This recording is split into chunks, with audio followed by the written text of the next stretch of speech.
Isn't that great? That's Breathe by Pete Guy. That's his new single that's coming out this coming Monday, the 6th of July, and it's taken from the album of the same name, which will be released on the 21st of August. We'll get round to that. That was recorded, Pete, in Letchworth, wasn't it? Tell us about that. Yeah, I went to Unit Studios in Letchworth Garden City, and I was working with Andy Theakston, and he produced it and engineered it and everything.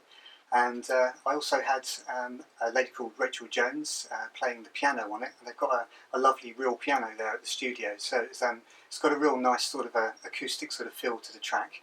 And another friend of mine, Rich Squire, he played the drums on there for me. He plays in another local band, a band called the Nimblewits. And Cara Beard on there as well, Genevieve Whittam, and Adam. His surname is yes, quite difficult to say.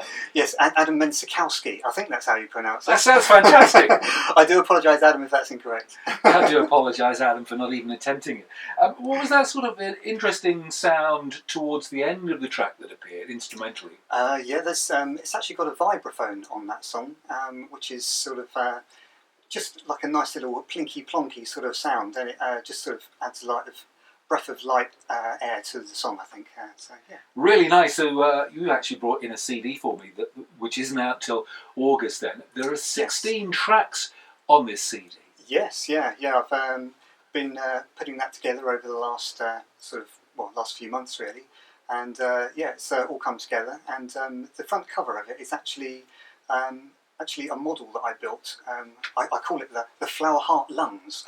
I went on a little walk and managed to find some twigs and some flowers and things, and actually built it on my carpet in my flat, and took a photograph of it. And my friend Ken, he managed to brighten it all up and give it like a nice yellow tinge, which really brings out the bright colours of it. And I think it looks really nice and summery and bright, and really does. Draws the attention.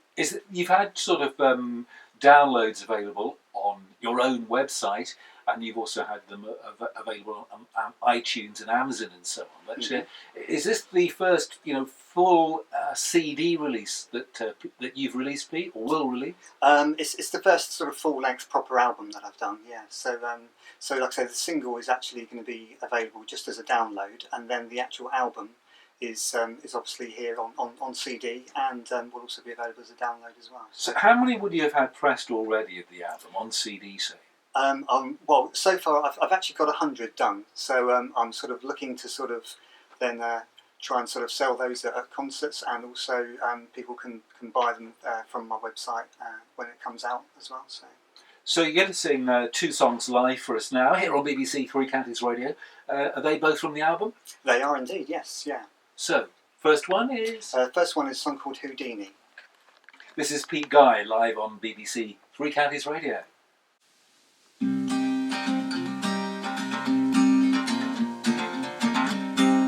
My shadow sits, drumming its fingers. It's grown tired.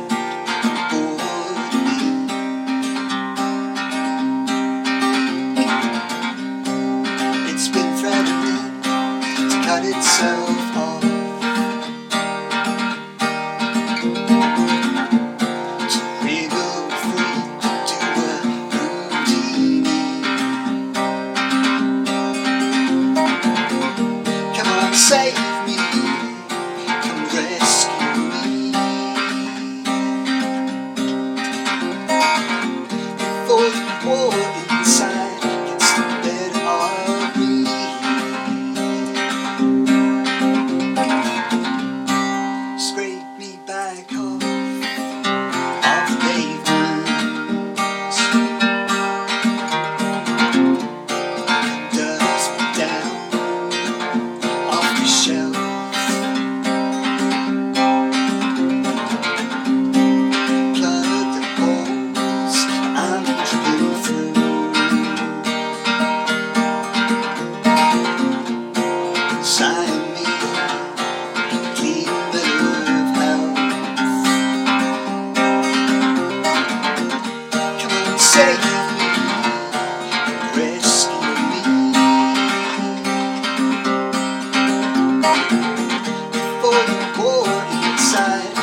tremendous. That's Pete Guy from Bulldog. He's with us live across both Herts and Bucks on this glorious summer's afternoon. And that's a track called Houdini. You'll find out on his new album when it comes out next month.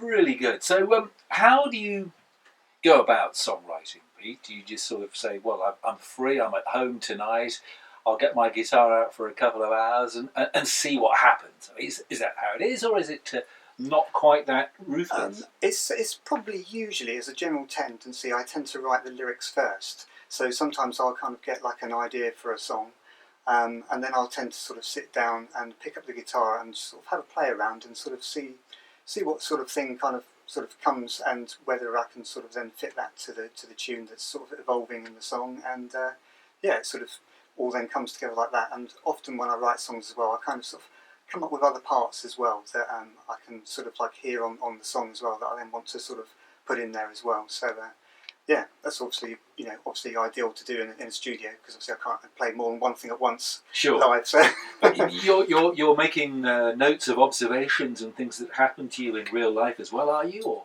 notes about things you've seen on television or in other aspects of the media? Could be anything really, sort of that sort of inspires a song. You don't limit yourself to a particular topic about the landscape or about the weather or so on and so forth. Well, an awful lot of my songs do tend to actually be about the sea. So a lot of them feature a sea reference in there. So Yes. yeah, I guess I mean, I love going to the seaside, and it's always a wonderful place to be by the sea. So I have a lot of happy memories of family holidays down by the sea and stuff, and I guess that sort of draws quite a lot of inspiration for songwriting, because I think the sea can be almost sort of similar to sort of like human emotion, in the fact that you can have rough seas and choppy seas and calm seas, and it's almost sort of kind of linked in that, I think. So I think Great analogy, yes. I see quite a lot of solo acts, and sometimes you think, hang on, could you not have written a song in a different key? Clearly, people's vocal range is different. Some have a wide range and some is narrow. So if they want to sing in the same key because they feel comfortable with that, they're constrained, it seems to me, by having to write all the songs in that one key, and that can get a bit samey. As a writer, is that something that you're conscious of? And I noticed there you've got your capo on, so that can change the key quite straightforwardly, can't it? It can indeed, yeah. I tend to sort of try and write things as differently as possible, so that stuff doesn't sound similar all the way through, like you say. And even when I was putting together the album, I was thinking very carefully about which track was going to follow the next one, because I didn't want them to actually run in from the same key as the previous track, because then it's sort of, you're then very much aware that you're in a different song, and I think it just keeps the interest, really. So. And as a performer who's very comfortable playing on your own, just with a guitar, as a solo performer, when you've got these friends who play other instruments, as you say, coming in, and you've got the full studio and you've got perhaps a bit more time, are you the one that's deciding whether you want a piano there or a bit of bass and drums there, or is it the producer? It generally tends to be myself, because I kind of have sort of quite a clear vision of what I want the song to actually sound like, because I can kind of sort of like hear all the parts that I kind of want to put on it. But it's always nice when a producer sort of comes up with something and sort of like may suggest something different that I hadn't actually thought of, and it's obviously that can then help enhance the song as well. So. But are you good at, once you've written the song and you've got maybe the basic track down with your voice, knowing or hearing in your head, so to speak, what the arrangement of other instruments and sounds might be to enhance it? Yeah, I seem to be able to come up with other parts. It's a real gift and a skill, isn't it? Yeah, it's sort of taken a good few years to be able to do it. So, yeah, I hope the listening audience likes the full production of the songs when they're recorded like that. So when